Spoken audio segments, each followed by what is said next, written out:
so much for checking out this video. My name is Mr. Cesarski, or Mr. C for short. Either one of those is fine. If you're watching this video, it's probably because you got the email and you're going to be having me for 6th grade math this year. I'm really excited to meet all of you. I'm going to say a little bit about myself first, but then we'll go on to some of the things that you're going to need for your virtual at-home math sessions, okay? First things first, I've been teaching at the middle school here since 2005, so I've been here for a while now, and I teach Math 6 and I also teach pre-algebra. One other thing that I do in the school district is I'm actually a coach at the high school here for the boys soccer team. So I've actually been coaching there for, this would have been my 7th year. Unfortunately, it doesn't look like we're playing this year.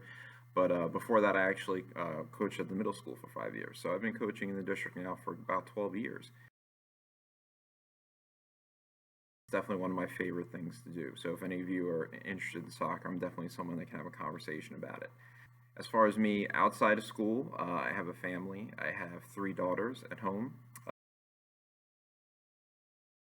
One of them actually just graduated in June. And then I have a daughter in 10th grade who's entering 10th grade, and I have a daughter who is going to actually be in 6th grade this year, so you may actually see her around the building. Besides that, at home, we have a bunch of pets, a dog, a cat. Should be hunting foxberries to feed our young ones. Daddy! A bird, and a bearded dragon. The dog and cat probably see a little bit more of. The bird is my youngest daughter's, and the bird doesn't like me too much. I don't know why. As far as things that you're actually going to need for this year, the first thing I would say that would be really important for you to do your work from home, you're going to have notes that you're going to see on Canvas and things you can print out to keep along with what we're doing. But one thing that I would definitely say that you'd want to have at home is a graph paper notebook. All right, it should look something like the picture that I'm about to show you. The only reason I would say that you want to use a graph paper notebook is it's a really easy way for you to keep your math work organized, especially if you're someone who maybe your writing's a little bit on the messier side. The boxes and the lines can kind of keep you where you're organizing all your work in an easy way to read, so that you don't go back and look at something that you did previously and have a hard time understanding it. A couple other things that you would definitely need is, obviously, you're going to need some pencils with erasers. We really shouldn't be doing math in ink, because mistakes are going to happen and things are going to change as you go through a process, especially as we get into more complicated problems. So definitely having pencils with erasers is important.